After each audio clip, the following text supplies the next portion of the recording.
She pressed her lips tight and pointed at me like I was some kind of criminal. "You can't block this road.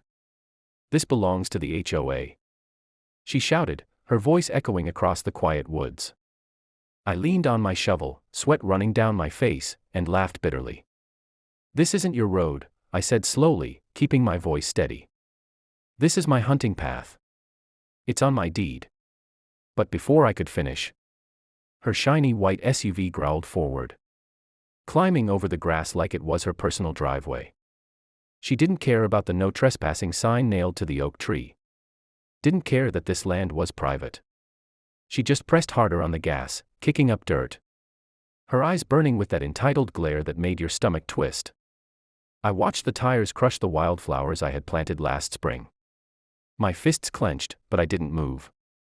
Instead, I stepped back, letting her roll in deeper, closer to the narrow bend where the trail tightened. She smirked like she had won. "See? I can go wherever I want. You can't stop me." She thought I was helpless. Just another neighbor too scared to challenge her fake authority. But she didn't know the whole truth. She didn't know why I had been digging holes all morning. She didn't know what was waiting just a few feet ahead, hidden under the layer of dirt and leaves.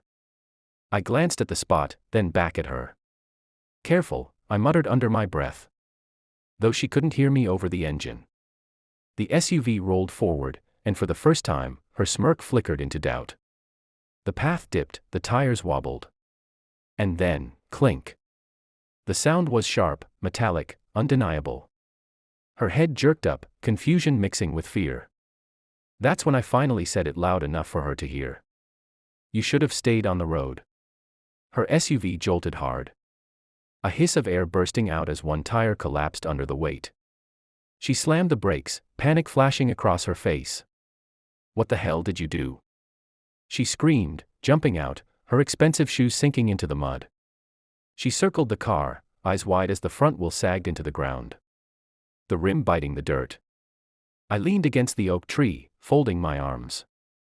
"You drove onto private land. I warned you." My voice was calm, too calm, and that made her more furious. She stomped toward me, fingers shaking in my face. "This is HOA property. I'm the inspector. You can't touch me. You'll regret this." She pulled out her phone, dialing so fast her hand trembled.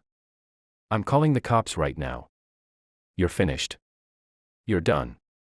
She paced in circles, talking loudly into the phone like she wanted the whole forest to hear. "Yes, officer, there's a man with a weapon threatening me on HOA land. He set a trap for my car. Hurry." Her words cut through me like a knife. Weapon. Threatening her. That was a lie, and she knew it. But the way she delivered it, anyone listening would believe her. She threw me a smug smile, like she had already won. "You're going to jail tonight," she whispered, almost enjoying the thought. I stayed still, letting her dig her own grave. Because what she didn't realize was that 2 cameras were recording everything. The one strapped to my chest and the one I had nailed up on the tree weeks ago. And she didn't know the worst part yet. The cops she just called weren't going to be who she thought. The crunch of gravel tires echoed down the trail faster than I expected. She straightened up, waving her arms like she was the victim. "Over here. Over here." She shouted, her voice cracking with fake panic. 2 patrol cars slid to a stop, dust clouding the air. But something felt off the second the doors opened. The uniforms looked sloppy, no badges glinting in the sun. And the way they carried themselves. It wasn't law enforcement, it was theater. Karen ran to them like she had just found salvation. "Arrest him. He sabotaged my vehicle and threatened my life," she cried, clutching her chest as if she had survived a war. One of the men, thick beard, sunglasses too dark for the shade, marched toward me with handcuffs dangling in his hand. I didn't flinch. "Those cuffs real, or from a Halloween store?" I asked flatly. The men froze for a second, then barked, "You don't get smart with me. You're under arrest." Karen smirked, leaning against her SUV as if victory was already in her hands. "Told you," she mouthed, like this was some kind of game. But my chest camera kept blinking red, recording every step, every word. I glanced past the fake officers, down the road, and caught the faint shimmer of real siren lights approaching fast. They weren't supposed to be here this soon. But I had made a call of my own before she even dialed 911. And those weren't just regular cops coming. Karen's grin widened when the bearded man stepped close, snapping the cuffs open with a loud click. "Hands behind your back," he barked. She folded her arms proudly, already picturing me being dragged away. But then the distant siren grew louder, slicing through the woods. Blue and red lights cut across the trees, bouncing off Karen's SUV. Her smirk faltered. "Wait, who's that?" she muttered. The fake cop hesitated too, glancing at his partner.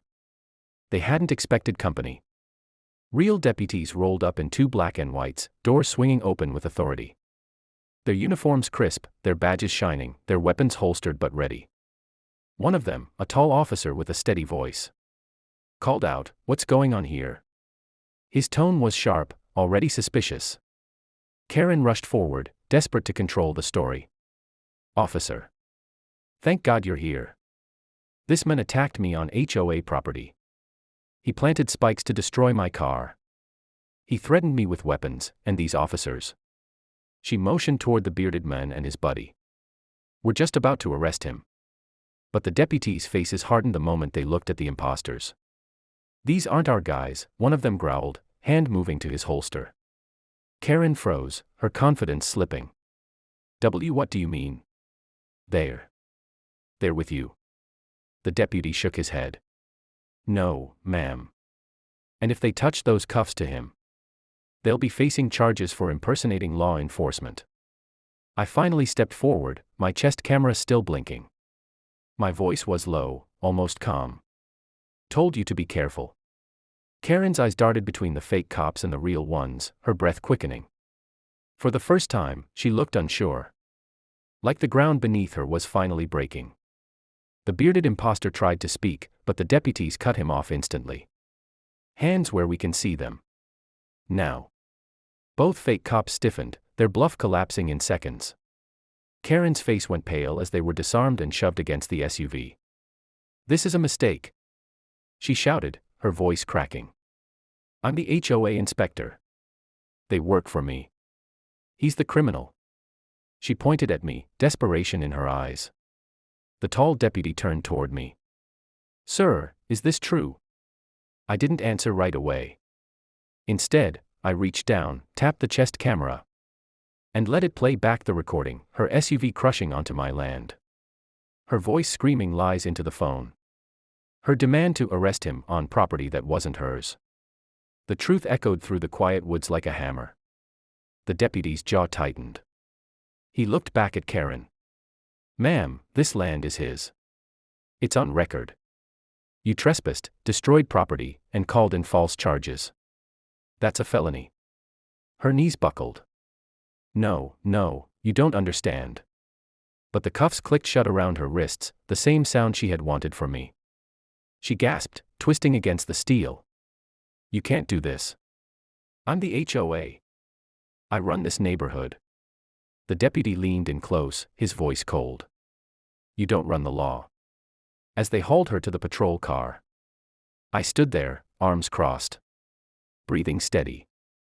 The fake cops were already in the back of another cruiser, heads hung low. Karen's SUV sat broken on the spikes, a monument to her arrogance. I whispered to myself, almost like a promise. I didn't fight for this country just to be told I can't walk my own land. And for the first time in months, the woods felt quiet. Free. Mine again.